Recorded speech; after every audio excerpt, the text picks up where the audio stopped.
The distress signal had been echoing through dead space for 11 years.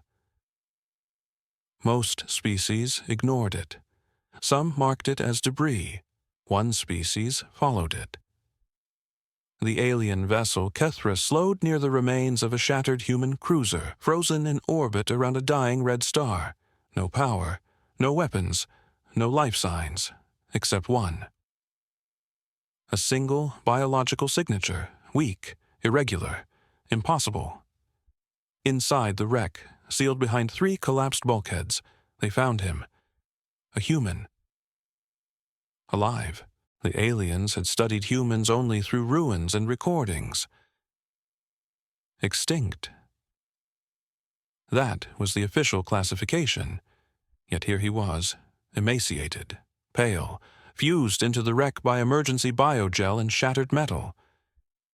His heart beat once every 6 seconds. His brain showed neural activity patterns that should not exist in a body this damaged. The aliens were not conquerors. They were preservers, a species devoted to saving rare life forms, cataloging them, understanding them. They extracted him carefully. As they pulled him free, one of the alien scientists hesitated.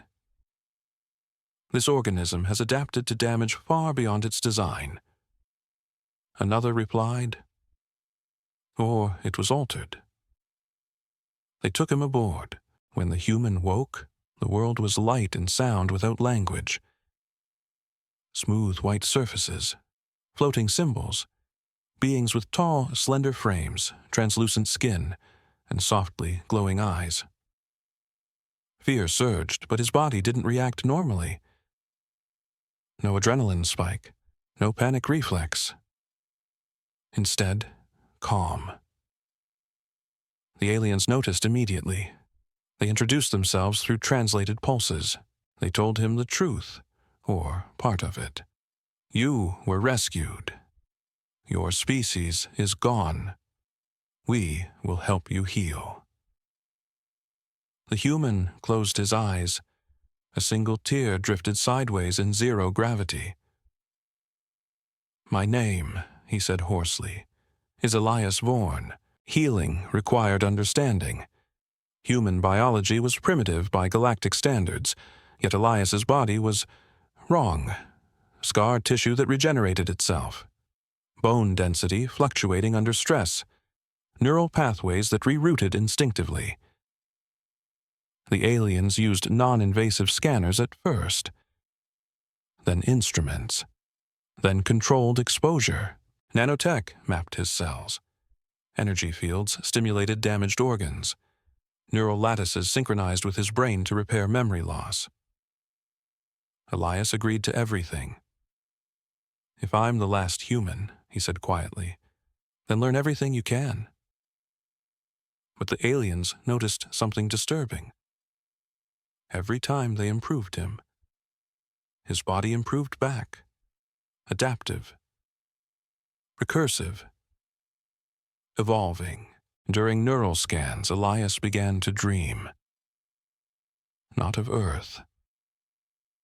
Of sirens. Of alarms. Of humans running, not from aliens, but toward something. In one memory, Elias stood in a white chamber surrounded by human scientists.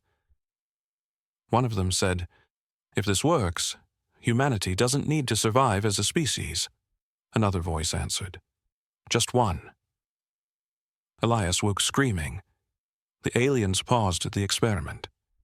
They told him it was trauma, but they archived the data. Quietly, to stabilize his failing organs, the aliens implanted biosymbiotic nodes, technology normally reserved for their own kind. They expected rejection. Instead, the nodes integrated flawlessly. More than that, Elias began to interface with alien systems instinctively. Doors opened when he approached. Displays shifted to his gaze. Ship A.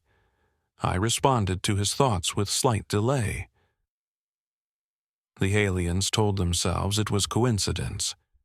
But one scientist whispered a forbidden word. Prototype.